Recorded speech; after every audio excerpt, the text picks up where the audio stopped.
Selamat datang kembali di pembahasan mendalam kita. Oke, kali ini kita mau coba bedah cara ampuh kelola tekanan ya. Ini strateginya kita pinjam dari dunia negosiasi tingkat tinggi loh, khususnya negosiasi penculikan. Fokus kita hari ini di teknik 6 dari materi Anda, soal membangun ritme kerja dan latihan tindakan segera. Betul sekali. Meskipun ya, konteks awalnya ekstrim banget, tapi prinsip di baliknya ini, wah, relevan luar biasa buat Anda semua. Ini bukan sekedar tips manajemen stres biasa ya, tapi lebih ke strategi teruji biar kita tetap tenang, fokus, efektif gitu pas situasi lagi panas. Entah itu di kantor, pas lagi belajar, atau ya kehidupan pribadi sehari-hari. Menarik banget ini.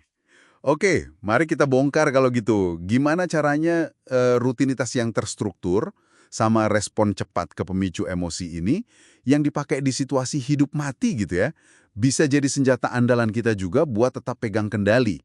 Kita mulai dari yang pertama dulu kali ya, battle rhythm atau ritme kerja. Di materi Anda itu kan digambarkan sebagai rutinitas yang jalan terus gitu ya, dalam negosiasi panjang. Biar tim atau diri sendiri tetap optimal. Ada kutipan bagus tuh.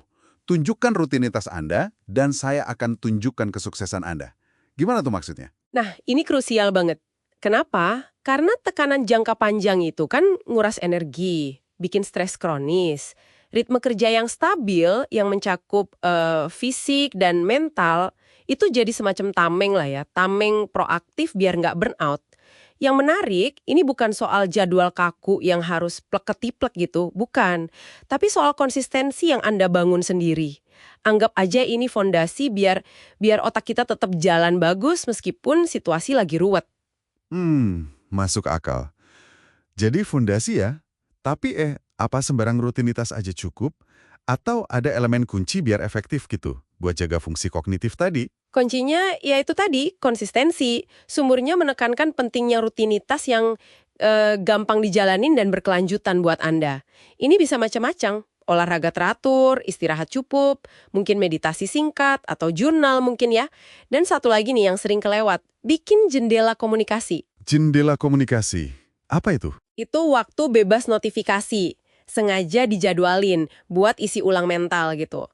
Nah, contohnya di kasus sepupu Philip yang dibahas, itu kan kegagalan terapin ritme sama jendela komunikasi ini hampir bikin gagal semua negosiasinya. Wah, serius? Iya, ini nunjukin betapa struktur proaktif ini penting, bukan cuma nunggu stres datang terus baru bereaksi. Oke. Jadi ritme kerja itu buat ketahanan jangka panjang ya? Sip. Terus, gimana kalau tekanannya itu datang tiba-tiba? Kayak jeger gitu. Pas kita ngerasa kepicu, emosi kayak ngambil alih.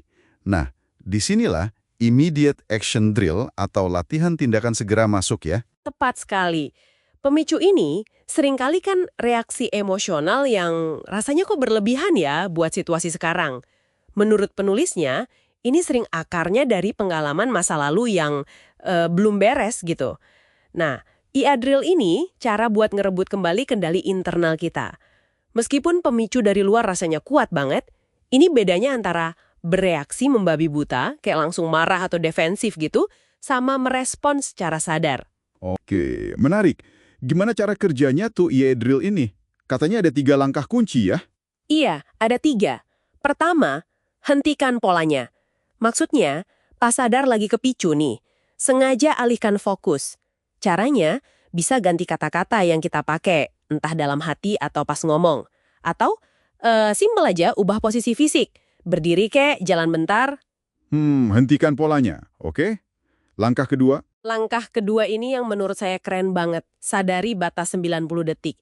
Jadi pas emosi negatif itu muncul, respons kimia alami di tubuh kita, ya hormon stres itu, kortisol, adrenalin, gelombang kimianya itu umumnya cuma berlangsung sekitar 90 detik aja. Hah? Serius? Cuma 90 detik reaksi kimianya? Wah, itu ngubah cara pandang banget ya.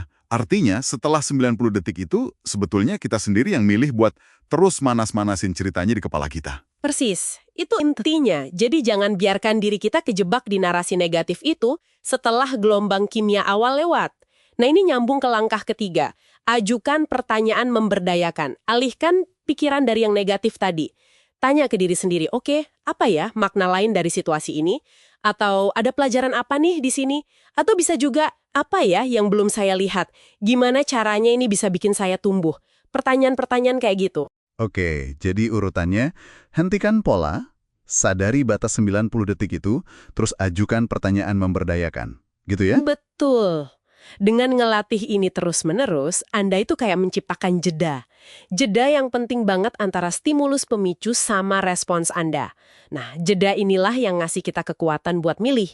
Mau respons yang lebih tenang, lebih konstruktif, atau ya, sekedar jadi korban reaksi otomatis. Ini soal ngelola kondisi internal kita dulu. Sip, sip. Jadi jelas ya, dua alat ampuh dari pembahasan kita hari ini. Ritme kerja buat bangun benteng ketahanan jangka panjang, dan latihan tindakan segera buat ngendaliin badai emosi seketika pas kita lagi kepicu. Iya.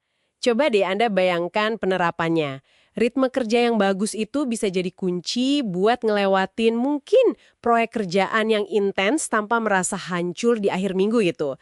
Sementara e-adril itu, wah itu kayak tombol pause darurat pas lagi hadapin kritik pedas misalnya. Atau percakapan yang sulit.